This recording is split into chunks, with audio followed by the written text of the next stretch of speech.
All right, beefing up the Pumpkins playlist, the PP. Landslide, in the style of the Smashing Pumpkins, for Mr. Scott Schultz, supporter of the cause. Scott, thank you so very much. And also requester of this song is Apollo C. Vermouth, a name I highly enjoy. Let's do the thing. Oh my Jesus, you would have no way of knowing this, but 5 hours have gone by. I put my capo on the 3rd fret and I was like, oh, this is going to be easy. It's just the way Fleetwood Mac plays it, but I couldn't ignore some open, ringy outy strings that just didn't go along with what's possible in that method, and I tried every combination of everything, including like partially capoing and all right, so here's what we got. I think this is the only way to make it happen. Standard, regular tuning, but tune your B string up to C and your E string down to E flat. This sounds like nothing, but it lets you do.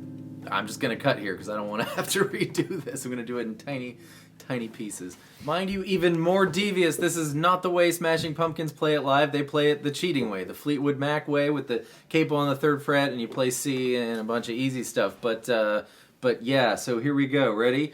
I am not going to play this to song speed, not even once in this video. I'm going to show you, and you be my guest to master this.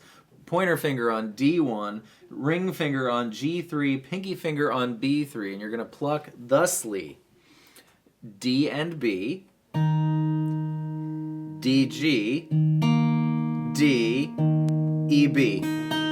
There's one of the spots where it didn't match up. You cannot get an open note and another note of the same note in the regular Fleet in the cheating way. So we have DB, DG, D, EB.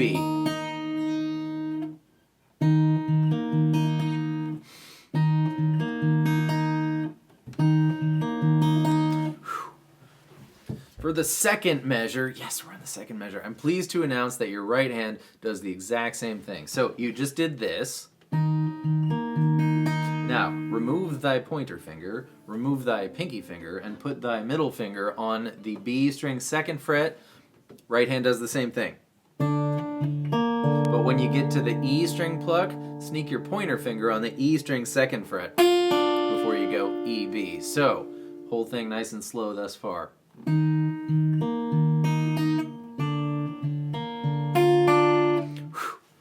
For the 3rd measure, we're changing it all up. The only thing that's going to remain from what you had, which is this, right, is ring finger stays on D3, and now I like to sneak my middle finger up to A3, and now we're going to pluck A and B, then AG, then A, B, G. So it's kind of the same pattern. You just got this D string in the middle that you're not even gonna worry about. So, and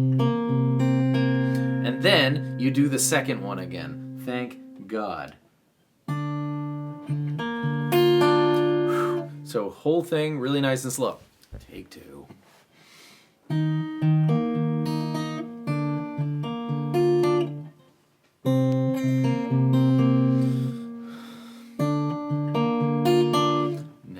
To be a good finger picker. I'm a terrible finger picker, but there it is. And it goes along like that forever and ever and ever, except for the time when it hangs on this, the low one, for longer and goes. And then it goes back up to the 2nd one. And that's the thing that I'm finding the hardest, is taking my middle finger off and putting my pointer finger back. See, I can't even do it when I'm just pretending.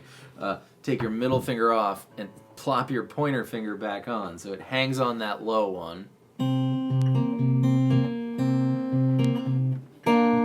Like that, except you're supposed to get the D bass note there.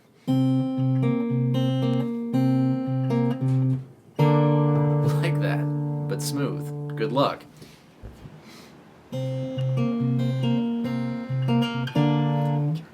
Okay, the transition chord going into the chorus, the really cool chord, is actually really easy. So we did our whole thing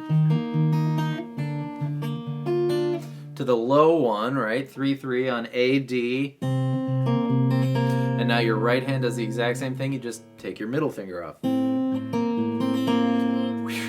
into the chorus. There's only 3 more things we need to learn, then we can play the song. All right, chorus, relative easy street, now that we've been through all that. Pointer finger A1, whatever finger you want, G3, I'm going to use my pinky, just because. And I believe the plucking pattern changes just a little bit because I don't hear that open B string in the first syllable of things. So pluck A, G, then A, then G, A, B, G.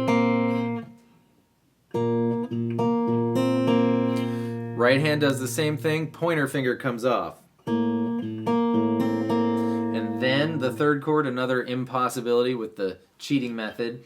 E3 with your ring finger, pointer finger, A1, pinky finger, D3, and you're going to pluck E, G. Oh my good Jesus. E, G, A, D, E, G, D. So E, G, A, D, E, G, D. And you do that twice. So that's the chorus. Because we're then going to do the verse at the end of the chorus. So here we go.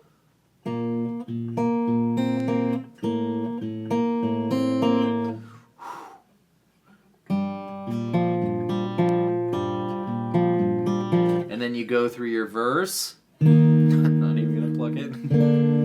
The low one. The transition chord. And then you do your chorus again.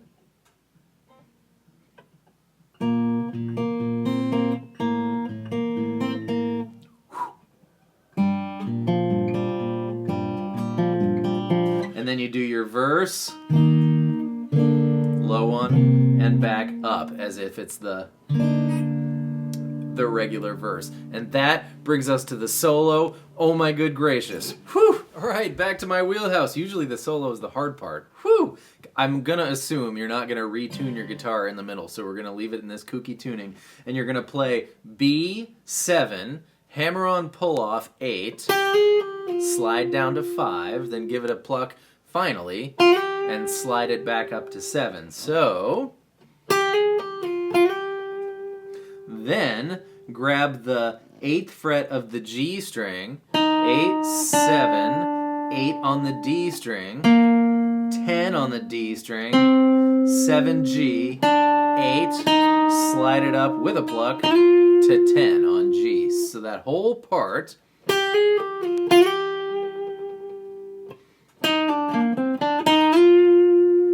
is that. Just leaving the headphones in. Home stretch. Then you slide up to 8 on the D string from down heresville with probably your middle finger. And then B7, G7, G8, up to 10. So, alright, so we've left ourselves on G10. You bend it, but you don't pluck. Notice I'm using 3 fingers, the ring fingers on the 10th fret. Bend it, then pluck, and then release the bend.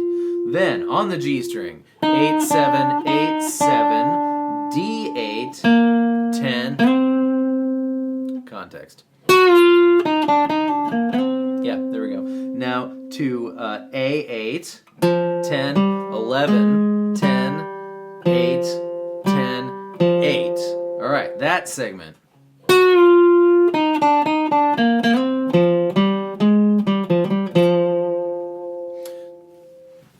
Baby steps get on the elevator. Okay, A string, 8th fret, bend it. 6, 5, 6, 5, 6. From here.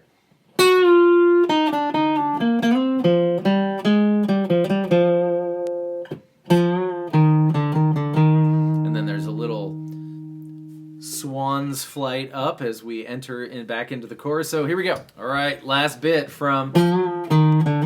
So you've left yourself on A6, and we go 6, 5, 6, 10, 8, 10, 11, 10, 11, 8, 10. And that's it for the solo and everything about the song. I'm just going to say goodbye in another take because I don't want to mess that up. My goodness gracious. I feel like that one is going to be one that sparks a lot of argument, but I'm telling you there's no possible way to get all the notes in the open, ringy, outy strings in the Fleetwood Mac way. So I truly believe that was my best effort, that's how the Smashing Pumpkins did it. On the record anyways, like I said, that's not how they perform it live, and oh my gosh, was that hard for me. But that's the kind of thing where your brain gets bigger and you become a player. As painful as that was, I was very, very excited to do it, and that was a major challenge. So I hope you enjoyed watching me suffer, and I hope you go tackle that at least a little bit. Don't get worried if you don't master it. That's a thing that's going to take a long time, depending on your level. So just work at it, and you'll grow at something. That is my message of positivity for you. Thank you all for being here, and I will see you next time with more stuff. Goodbye. Take one.